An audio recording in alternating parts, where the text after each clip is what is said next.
Howdy, howdy. Just gonna give a second here for some people to jump on. I'm gonna open up the comments here in case anybody wants to make any comments or ask any questions. I kind of deliberated on whether or not I was going to come on tonight. I thought I would just come on for a couple minutes just to encourage people, and I'll tell you part of the reason why. One of the things I don't particularly like about a lot of our elected is the fact that they don't communicate as much as I would like to see them communicate, and especially our current congressman Dan Newhouse. We just almost never hear from him personally, and I just want you to know, in this position, I'll communicate even when I feel like the news I have isn't necessarily great, or maybe I'm not exactly sure what to say. So tonight, I just want to talk about the conviction of President Trump in New York. And if you haven't heard about that, just to let you know that it did happen today. The jury came back and found President Trump guilty of 34 counts. That is quite interesting because they don't really identify what the crime is. They still haven't. And I talked about that yesterday on a show that I did. It's just hard to describe how absolute lunatic this whole circumstance is. But if you just go back through time and you follow the narrative of what has happened on the attacks of President Trump since he announced he came down the escalator in 2015.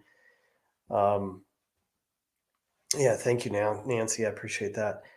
Uh, it's just been nonstop attacks on President Trump, and now we're in this situation where, when you look at the documents situation, that issue where the federal government went into Trump's house in Mar-a-Lago and took these documents that were absolutely covered under the Presidential Records Act, so he was legally entitled to have those documents. And you also couple that with the fact that the government already had copies of those documents. There was nothing there that he had that they didn't also have. So there's a couple reasons why they did it. Number one, they were trying to cover up, or they were trying to create a scenario to create a crime, which they attempted to on that entire agenda, or they just wanted to take the documents because they knew what he had. The same vein of thinking is in line with why they were trying to stop him. January 6th was a complete setup for one reason. And the reason was they wanted to prevent President Trump from being able to run for office again.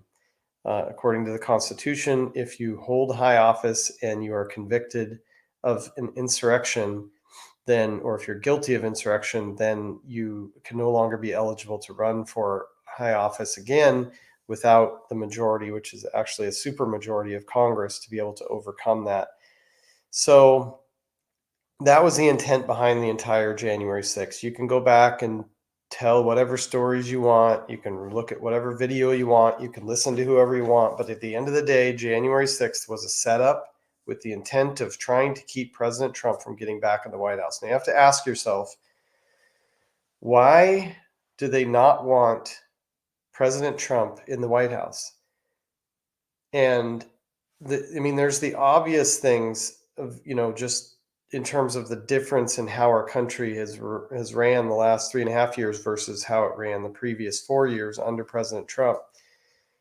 The security of our border, the state of our economy, the entire justice system, the policies, the economic situations for our families and for our businesses here in America. It's hard for me to fathom anybody and to understand or relate to anybody who still runs around talking about being excited about this illegitimate President Biden when you look at the difference in the life that we have compared to what we had under President Trump. So who loses under President Trump's leadership? Do the weirdos and the leftists not have as much money? do is there some negative effect to their life that they don't like? And if so, what is that? It's unidentifiable because there isn't one. And so you have to ask yourself the next question, which is, well, what is the real reason they don't want President Trump in there? And I think there's lots of different reasons why they wouldn't, or why they don't want him to be in office. But it's pretty nefarious when you think about it, because if it's not related to lifestyle issues, then it pretty much has to fall into a social, economic, or religious category. I put our this whole globalist movement into those three categories: social, economic, and religious. So there has to be some reason within those that they would not want President Trump. I mean, you could say that they're just, selfish children, and they don't want people to be free, and they don't want people to have a lot of money, and they don't want people to, be able to walk around without masks on, and you don't want, you could say all kinds of things, but the truth is it's something greater than that. These people, I don't even know how to describe it other than there's just this demonic sense. Like, these people just want control. They hate God. They want control of the country. This is a faction which our framers talked about. And it isn't so much that they don't want the lifestyle things that we want. We fight for traditional American values, which I talk about all the time. But they want socialism, they want communism, they want control, they want minds that are subjected to their way of thinking. And they also want to continue their crimes.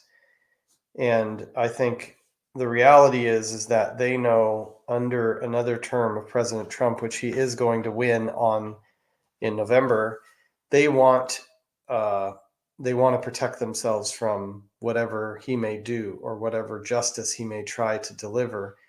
You look at, I don't know if you've read or heard about Kash Patel's book, Government Gangsters, or you follow Ivan Raiklin.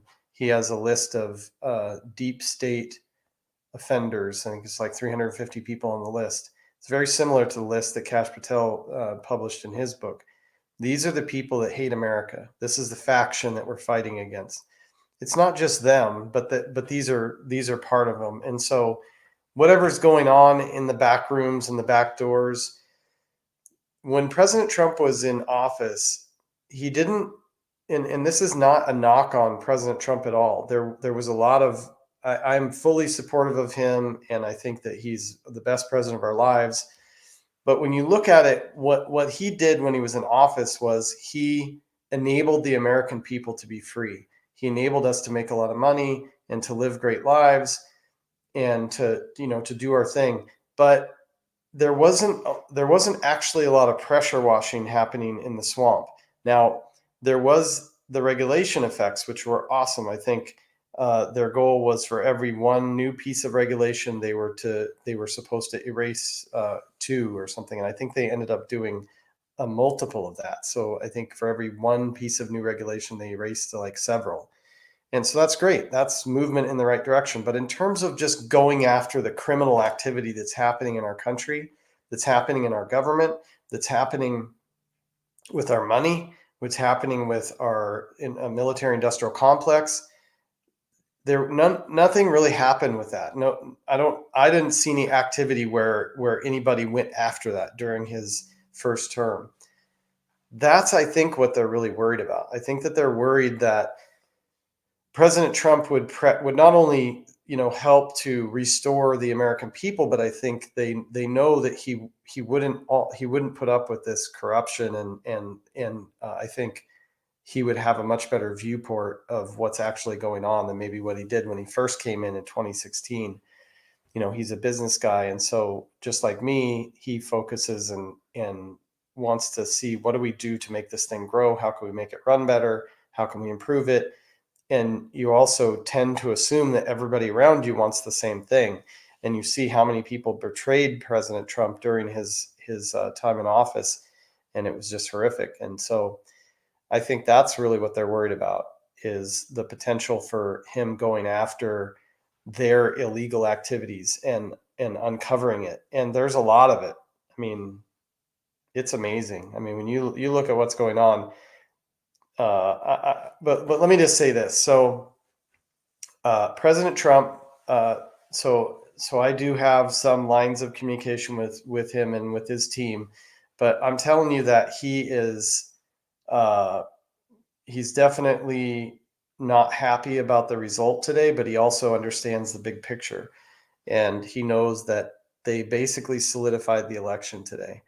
And this is so crazy that they're so dumb to do this. I'm not going to go into the details of the case for sure, but President Trump's going to do a press conference tomorrow, and I think you'll see this will probably be probably the most watched. This will be like my guess is it'll be almost like a Gettysburg Address for the nation and for President Trump. Uh, you know. President Lincoln faced some very difficult times in his presidency, and he tried to balance the union of the nation, the union of the states, the unity that had to exist in order for the United States to continue, while also believing that all men are created equal and that that slavery shouldn't exist in the United States of America. Uh, and he faced some difficult times. We're facing some difficult times right now, and God has given us a great leader. And I don't want you to be discouraged about our country or the systems or the processes or anything. I want you to be excited that we have a future, we have a hope, and we've got a great constitution, and we've got the majority of really, really great people in this country who care about the country and who want to see her restored. That said, if you read the Declaration of Independence, there's a section in it that says that under tyranny, men will do nothing. It's kind of an interesting comment, but it follows with the next sentence. It says, until such time that the tyranny becomes insufferable. And it says, at that time, it is not just the responsibility, but it's the duty of men and women to stand up and to throw off the bonds of tyranny and to institute for themselves a new government that will ensure their future protection or their future security. The primary role of the federal government is to keep us safe, and they're doing a terrible job with that underneath this illegitimate Biden. But under President Trump, it was great. And under good leadership, it can be great. And the truth is that that is never going to change in America. If we have good leaders, if we have a good, strong Congress who wants to follow the Constitution and is disciplined to follow the Constitution, if we have a Supreme Court who properly and from an originalist standpoint interprets the Constitution, we will always be great.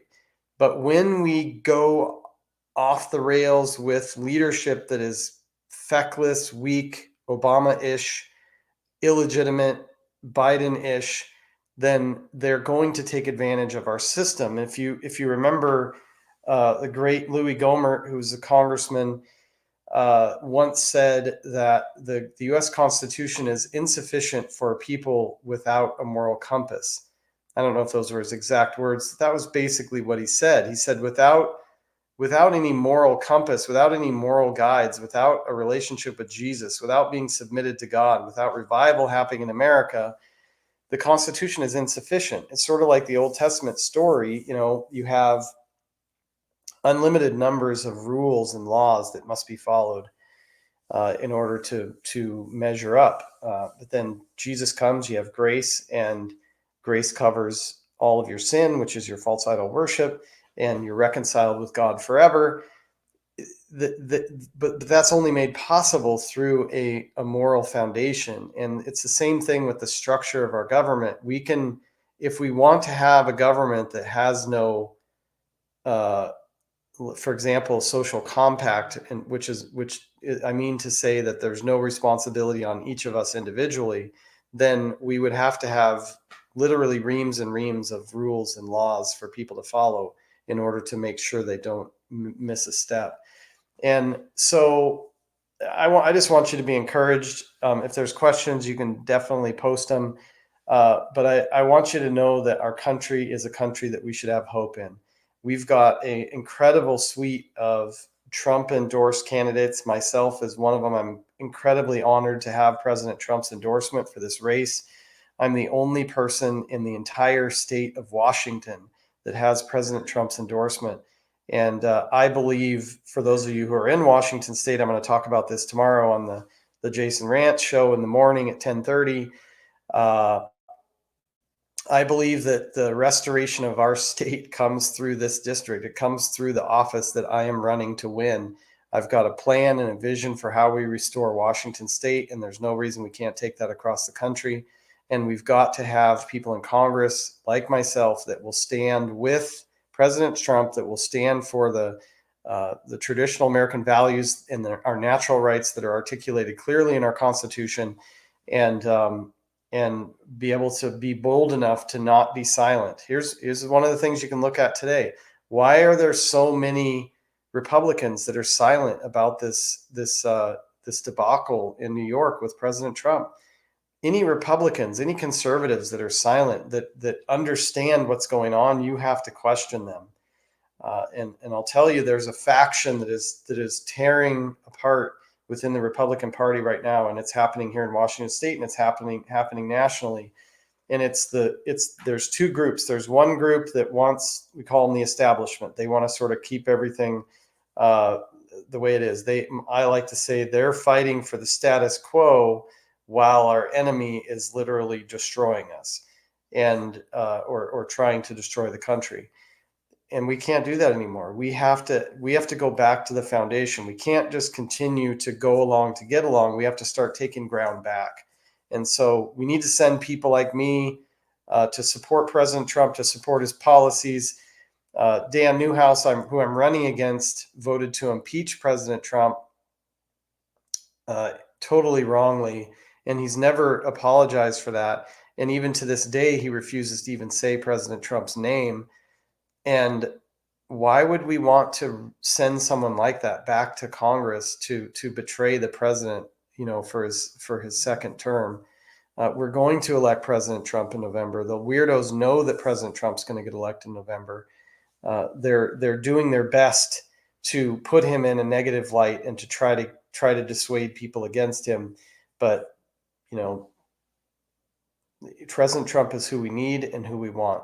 Frankly, I'm more concerned about what happens in 2028 and who do we have that can boldly fill the seat that President Trump has been called to fill.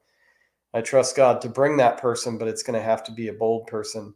Uh, Never in our lives have we been in a situation where people are openly talking about an American assassination of a president or presidential candidate. It's terrible, and part of the reason why the left is talking about that is because they want to incite and inspire weirdos to go out and try to make that happen. And I pray to God it doesn't.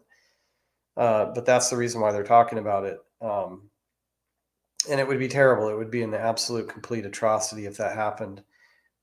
And just continue to pray for President Trump's safety and for his protection. But I'll just tell you that uh, he is a strong man. His backbone is girded by God, and he's not dissuaded. In fact, I would say, just from what I heard today, he is very encouraged about what's going on. I don't know if you heard about the fundraising, but I know I donated tonight. I hope that you guys donate to my campaign. I hope that you donate to his.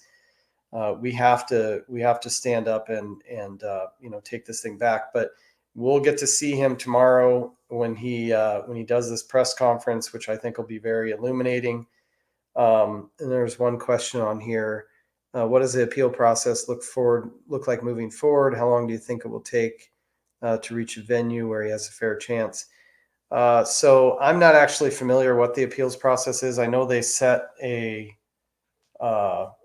the hearing for, what do they call it? I don't remember the name of it now. I'm too tired. It's been a really long day. But basically where they sentence him to whatever they're going to sentence him to for the yet to be named crime. Gosh, this is so incredible. I don't know if you guys know, I went over this yesterday, but if you guys have an understanding of what actually happened with this jury, it's really crazy. They never did name the crime. They actually told the judge told the jury they didn't actually have to agree on what the crime was. They just had to sort of agree that a crime happened or that they thought there was intent that it could happen. And as long as they agreed with that, then they could agree unanimously that it's a guilty verdict. And that's exactly what they did. Uh, it's crazy. So there will be an appeal. I don't know what the process is. I'm sure that this judge will throw the book at President Trump because that's just what he's proven that he's willing to do through this whole process. He's been incredibly disrespectful and just maligning of who President Trump is and just this whole process. I personally feel like all these lawsuits that happened were sort of building on each other. And in the midst of, because the left is so messy and they're just so filled with corruption and, just you look at all these different cases and all the different things that happened where they just kept falling on their face. And I think this was the last one where they were like, oh my goodness, we've got to make this work, and they pushed it through and got what they wanted here. So I'm assuming that the appeals process can go ahead and start now. I don't think they have to wait until sentencing for that to happen. But I don't believe that the appeals process has any effect on the sentencing. So if he was sentenced to, jail time, my understanding is he gets hauled away that day and he gets put in jail. Now my feeling is that would be unheard of. But I say that in the midst of, also saying what happened today is unheard of. What's happened yesterday was unheard of. What they've done to President Trump, this entire process has been unheard of. It would make a lot more sense just from the standpoint of his safety and security if he was, I don't know, given an ankle bracelet or something. I personally don't believe he deserves anything. Obviously, that, but there ought to, this is such a unique situation, given he's got dozens of people, Secret Service around him. What do they do? Do they, haul him off to a jail and stick him in a cell by himself or with some cellie the whole thing is just, it's hard to even wrap your head around, but that's exactly what they want. And they want those photos and they want that image and they want that portrayed throughout the country to lead people to believe like, okay, yeah, I guess this guy really did something wrong. And so we can't vote for him. That's what they want. So I don't think the appeals process will have any effect on sentencing or the execution of the sentencing, whatever that is. But we'll see how that plays out. And I don't know about venue. And somebody else asked me about the Supreme Court today. I'm not even aware. I'm an engineer. I'm not an attorney, so a lot of this stuff is learning for me. But I know that if it was to go to the Supreme Court in some way, it could only be the constitutionality of some decision or some action that was made. It wouldn't be around the conviction because it would have to be a process or a procedural thing or something like that. Because that's my understanding.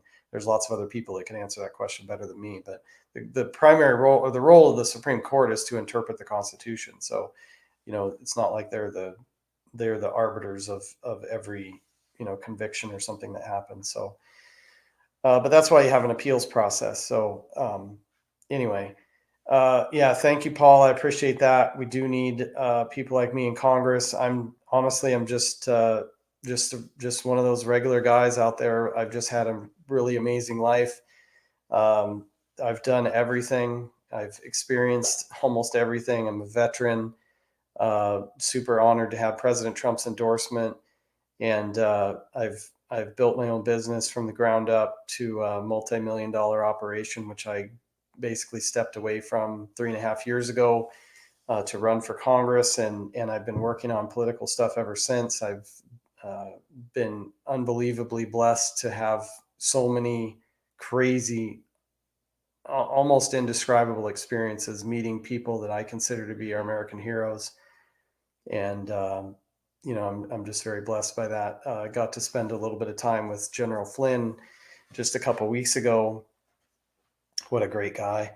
incredible story. Watch his movie, flynnmovie.com. It's just amazing. I got to, a couple times actually, I've got to spend a little, just brief amount of time with Kash Patel. I've mentioned him before, but I have just an absolute deep, deep respect for Kash Patel. He is just one of the true American heroes. And he's got a book called Government Gangsters that I strongly recommend that you read. Many members in Congress I've gotten to spend time with. I've got, I think, about a dozen congressmen who have endorsed me now. Uh, and the Freedom Caucus has endorsed me, which is sort of the conservative arm of Congress. There's about, I don't know, close to 10% of the congressional members are part of the Freedom Caucus. So these are strong, Bible believing Christian people who want to see America thrive, and they want to see our freedom continue. The bottom line is we're in a spot here where the pain is increasing, the pain is ratcheting up, and as I mentioned just a little bit ago, in the Declaration of Independence, it mentions, and it said, I said this a few minutes ago, so you guys probably heard this, but uh, it says under tyranny, men will do nothing. It's talking about men and women. They'll basically do nothing until such time that the tyranny becomes insufferable, and then they'll stand up and they'll take action. So what that means to me is, and this is unfortunate because I've been pounding this thing for years, is the pain has to increase in order for the people to care enough to stand up and do something. And that's both encouraging and discouraging. It's discouraging because we're going to have to experience more pain. It's encouraging because history tells us that more people are going to start standing up as the pain increases. So God bless that. But just pray for President Trump. Look forward to tomorrow to watch his press conference and see what he does. June for me, just so you guys know, this is basically fundraising month. Doing my best to raise as much money as possible. We have a very, very good race here. Again, I cannot tell you how important it is for me to get elected, and I'm probably the most likely person, conservative, in Washington State to get elected, and so I'm very blessed to to be in that situation, and and then, I also believe that the plan that I have to restore Washington and to bring our conservative values back to bear here in Washington State for those of us who are here, is very clear, and I'm excited to implement that. And I will work tirelessly, just as I am now, to make sure that happens. I'll do my job in Washington, D.C., and when I'm in Washington here, and when I have my team here, we will be working to make sure that we're restoring Washington, restoring greatness, getting the roughly 40% of the people who could be registered to vote that are not even registered to vote, to register and to vote, and then the 70% of the people who are registered that don't return their ballots, to inspire them to realize the value in that. And there's an entire process for how to do that, and it's not hyperbole. It's a designed process. I'm a manufacturing mechanical engineer. I have a process for how to get this done, and I'm looking forward to implementing it. But I need to be the congressman in order to do it. And good, that's good, Graydon. Thank you for that comment. Graydon Stewart says Alan Dershowitz explains everything about what happens next. So look him up. I got to spend some time with Alan Dershowitz a couple of years ago at a Epic Times event, which was amazing. That was actually in New York also. But he's an interesting guy, but super smart when it comes to legal stuff. Definitely smarter than me. So anyway, I am quite tired. If you have any other questions, then please go ahead and answer them here. Otherwise, I'm going to sign off, and I'll see you all tomorrow.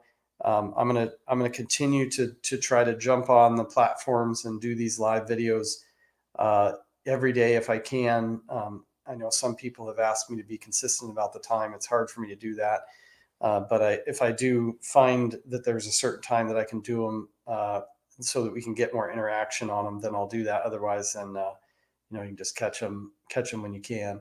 The other thing is, I apologize. A friend of mine got on me, sent me a text yesterday. He's like, "Stay on topic. You always go off on these rabbit holes." And So I do try to come back and connect everything together, but I do have a gift of gab, surprisingly, because I'm an engineer and I probably shouldn't. But I care deeply about this country and the people in it, and more so what it represents and the blessing that I believe God has infused into America through our framers and the wisdom that He's given us that was straight out of the Bible. So anyway, thank you for supporting my campaign, making a donation, and it's very, very important. And I could, I can't do this on my own. We've been working at this for 3.5 years without any income. My wife and I are deeply embedded into this, and just this is so important that we've basically given our life savings to try to put this work forward. And but trust me, I can make a lot more money in business or doing something other than the pittance that they pay you in Congress. But I feel like we need to start sending our best. I've met a lot of the people that are in Congress. I've obviously watched a lot of the people across, on the Democrat side especially, and I'm just telling you, we're not sending our best. And when we start to send our best, I think this country will operate really, really well. And we have a lot to be hopeful for. So, yeah, thank you all. God bless you. Um, yeah, so he's going to put something on eBay tomorrow. Is that those guitars? I can't remember. Yeah, see you tomorrow, Nancy. God bless you all. Thank you very much. And have a great night. Get some sleep.